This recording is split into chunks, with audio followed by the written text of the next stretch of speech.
शुरू कीजिए। कल का जो भी फैसला आया विधानसभा में।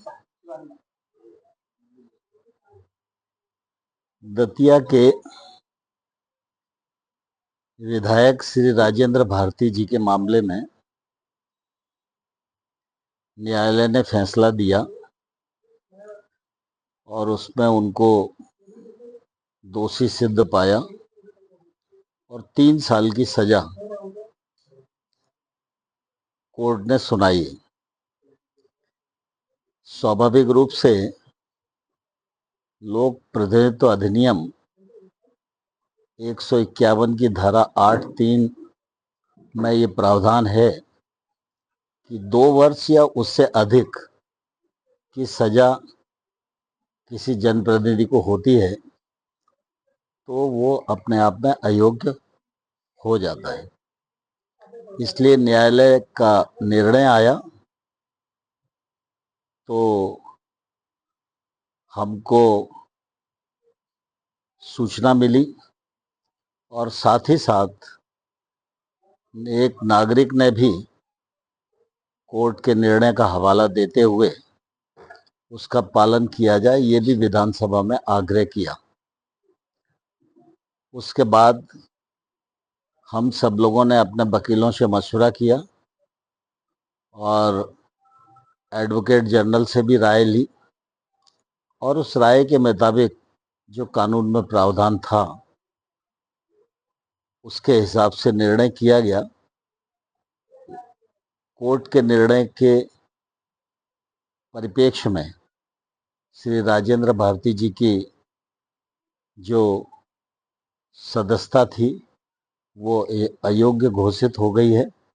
उसकी सूचना चुनाव आयोग और संबंधित जो पक्ष हैं सरकारी, उन सबको वो सूचना कल रात्रि में दे दी गई है। इससे पूर्व भी ऐसे उदाहरण हम लोगों के सामने हैं। मध्य प्रदेश विधानसभा की विधायक थी आशा देवी, उनके मामले में भी इस प्रकार का निर्णय आया था और सजा के आधार पर उनकी ही सदस्यता गई थी। और 2019 में प्रहलाद लोधी विधायक थे, उनके मामले में भी इसी प्रकार का निर्णय आया था और उनको भी अयोग्य घोषित किया गया था। तो मैं समझता हूं कि जो कार्यवाही विधानसभा में हुई है वो विधि अनुसार है और उस मामले में विधानसभा को जो करनी काम था वो विधानसभा ने पूर्ण किया है। कांग्रेस आरोप लगा रही है कहीं ना कहीं सरकार का इंटरेस्ट राष्ट्र की कांग्रेस ने आरोप लगा रही है।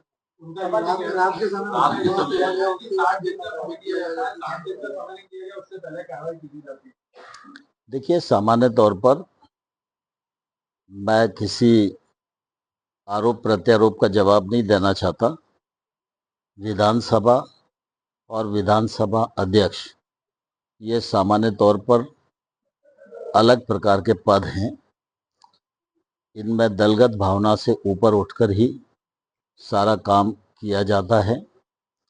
मैं इतने दिन से अध्यक्ष हूँ, सभी पक्षों के लोगों से आप बात कर सकते हैं। मेरी कोशिश रहती है कि जो विधि अनुसार है, नियम प्रक्रिया के अनुसार है, वही काम किया जाए। जवाब देने के लिए तो बहुत सारे लोग हैं, वो आरोप प्रत्यारोप करते रहेंगे, लेकिन मुझे उसमें कोई टिप्पणी नहीं करना है। मैंने आपको पूर्व में भी बताया कि पहले भी जो भारतीय जनता पार्टी के सदस्य थे उनकी भी सदस्यता गई थी, इसी कानून के अंतर्गत गई थी और इसी विधानसभा ने निर्णय किया था। व्यक्ति ने भी इसको लेके आपके सामने तो उनका नाम क्या था? वो कोई मिस्टर गौतम है, वो एकदम नाम मुझे ध्यान नहीं है, लेकिन उनका पत्र आया था और उन्होंने कोर्ट के सभी केसेस का हवाला देकर, वो स्वाभाविक रूप से किसी भी नागरिक का अधिकार है समय पर वो दे। अगली प्रक्रिया हमारी तरफ से तो पूर्ण है।